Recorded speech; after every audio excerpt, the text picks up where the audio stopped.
What's up, party people? My name is Sunny Ray. This is the Sunny Ray Show. I've got another really interesting guest lined up today. His name is Antonio Almeida. He's the CEO and founder of a company called Therify. They work on VR and AI systems for clinicians. He uses virtual reality and artificial intelligence to help people with autism and other neurodevelopment disorders. They have over 150 clinics nationwide in Brazil, and over 2,300 users have been impacted by their technology. So, Antonio, pleasure to have you here today. How are you? I'm great, Sunny. Thank you for having me. Yeah, I'm doing very well. Yeah. So, are you in? Is it Sao Paulo? Where in Brazil are you? No, I live in Campo Grande. It's like a Mhm. city in the Midwest of Brazil. It's a place of more, I would say, like countryside. That there are a lot of cattle and soya. It's not like the most urban part of the country. It's more like agricultural region. That's cool. That sounds Yeah, sounds nice actually. I've only been yeah, to I went to a place called Porto Alegre, like down south yeah, for a little bit. And then I just yeah. flew through Sao Paulo once, but I it's definitely compare a place I like want to I visit. say maybe it's like Iowa or something very empty places in the US, like that there's not so much things, but it's very calm and safe. It's a Yeah. very nice place So, to be. so Antonio, I guess let's just dive right into the deep end. What is Therify? What are you building over there? Yeah, so Terrify, like you said, is a virtual reality platform that is using AI to help people with autism and other attention deficit disorders and other disorders to develop skills. So in this platform, we have designed, they have different models like games that you can assess. So how it's mainly for psychologists and speech therapists and so on, that they can assess how their clients, their patients they behave in real life. So the platform is able to simulate real life inside their clinics using VR, and then they can they can assess better how their clients would behave in real life. And they can also do like interventions, like for developing new skills with their patients. So it's really useful for simulating, for the simulations, and for reports. So we can track with VR some kind of behavior data that's impossible for them to track in other ways. So that's something that's very important for them, so they can have this kind of data. It's really impossible to have in other ways. And what did you see that made you start this? Was there a specific kid, like a clinic or like a moment? Yeah, so I'm from business management. I'm not a psychologist, but I always loved technology that is like in the edge, so like very advanced technology. And uh, it was around 2020. I was researching about new technologies, and was like about the virtual reality was booming at that time. So I saw and said, "Oh my God, that's very nice." I tried myself, and I really like it. And I created my own VR arcade, a virtual reality arcade here in my city, for people to play with and to learn how it works. So people were very excited. There was a lot of children, a lot of teenagers that were really loved the technology. And my wife, at the time, she was going to the same arcade, and she's a psychologist. And so we were talking about the technology, and she was talking. She's a health psychologist with more than 10 years of experience, and she knows a lot about autism. And she was like, "Oh my God, would be great for people with autism." And then we started researching, and there was like tons of studies and research about it. I said, "Okay, we have to do something," because it's such a great technology, and it was not. It was just most for entertainment, for games, and said we can do much more than that. we can impact people life. So I think that was the main purpose of the why we started. That's fascinating. That's so cool. So I guess my first question is why VR rather than, I don't know, just like an app or a game? What does immersion actually unlock? Yes, so VR, uh, that's a good question because virtual reality professionals, they have to buy the hardware to use it. So it would be much easier for us to do like an app for them to just download in the cell phone or other. It's more accessible. But you have in virtual reality some specific differences that really make it apart. So eh, first, there's a lot of research about it, but you can simulate like real places inside VR. And when you do that, you have some advantages. Like, for example, you have more focus. Like there's a lot of research that they bring that VR, you have like 3 times more focus, at least 3 times more focus than real life. So when you want to teach someone in real life, something every all the time it gets distracted. So in virtual reality, course, you don't have any distractor because your head is inside VR and you can really control all the stimuli. So it's very interesting that you can have this. You have more engagement. So a lot of research brings this information that you can have more gamification inside the platform, and it brings the definition of virtual reality is that is a technology that it tricks your senses. So you feel that you are in a different place. So you can see something that's like 3 dimensional. That's you feel that you are there. You can see your hands. You hear like 3D sounds that something that's close, that's far away, and you can touch things with your controllers that really they they shake the controller. So you feel that you're really holding something. And when you mix all these senses, you can really bring more learning, more development, especially for people with autism.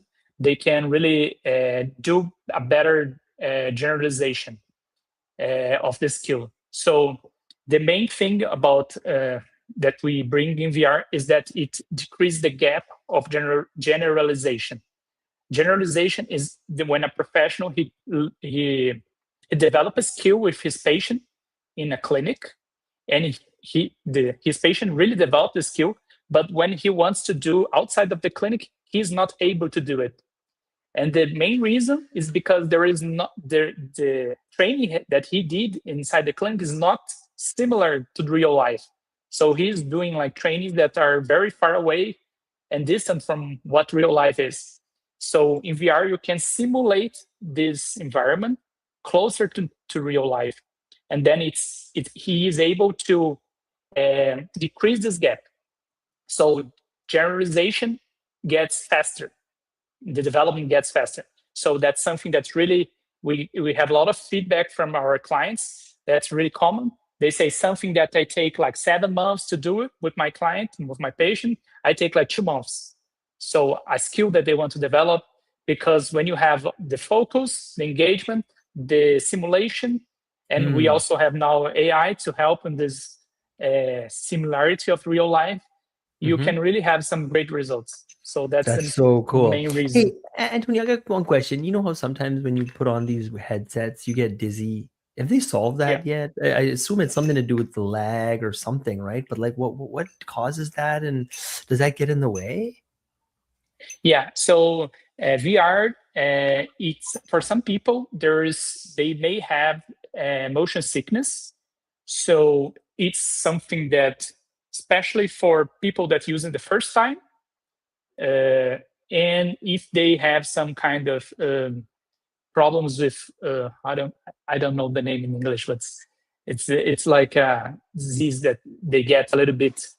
I forgot the name, but if you have this uh, symptom, probably is because you use the first time and then you get used after that. So we have a lot of ambience environments for people, especially for the clients when they use it for the first time VR. so they can get really comfortable with the place. And we don't use it for so much time. The recommended time for VR is at least 15 to 25 minutes. It doesn't need to be so much time because you really feel it's very intensive. So you really learn a lot in 15, 25 minutes, and it's enough. And you can do that in a session. You can do a lot of things in 25 minutes in VR. So you don't feel so overwhelmed in that time.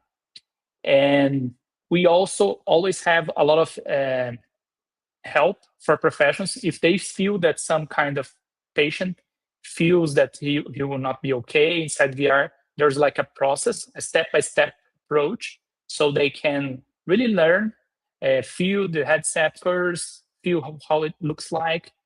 But until now, we have great usability with VR, especially for people with autism. I think they have better engagement with VR than people that has no autism, actually, because they really like technology and it's something that's really easier for them.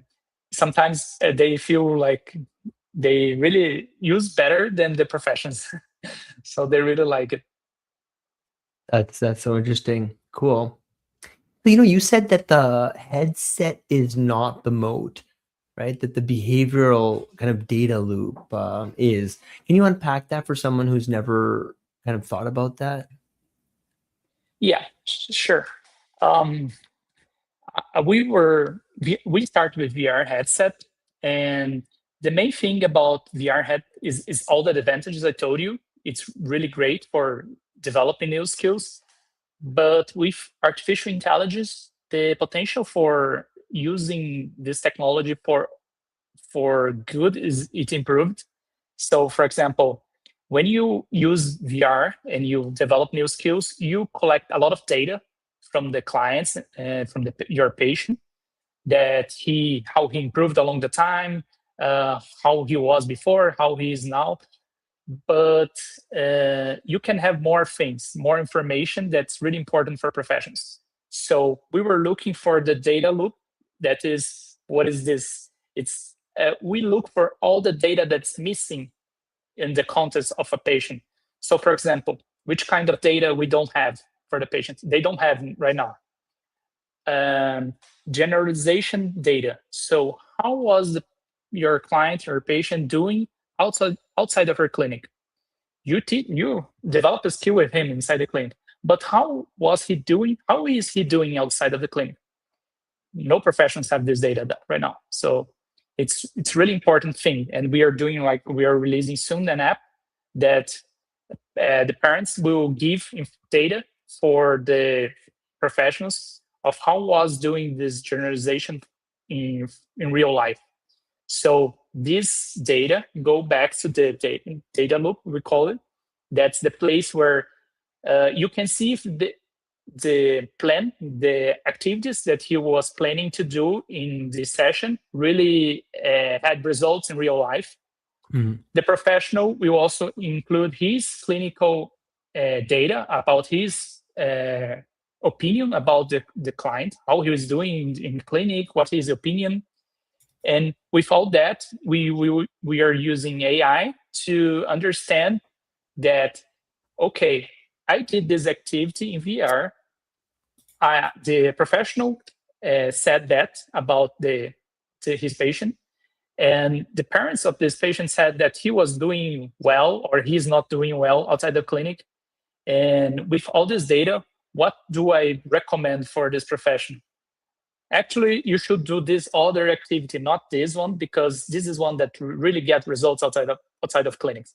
So when you have this loop, you can have more data. The AI will learn more, and then the professional will be able to understand better his client and have better decisions about what kind of therapy he's doing.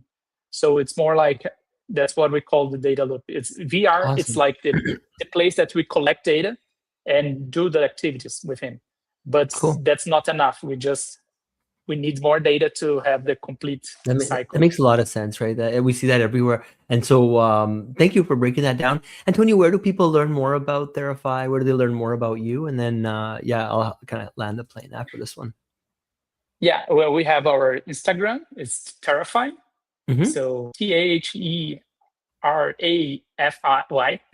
And we have LinkedIn. It's the same, Therify. We have our website.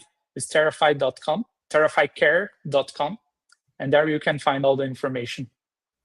Awesome. Well, thank you all for tuning in and hang out, Antonio, for 1 minute. I'm going to bring this stream to an end. Thank you all.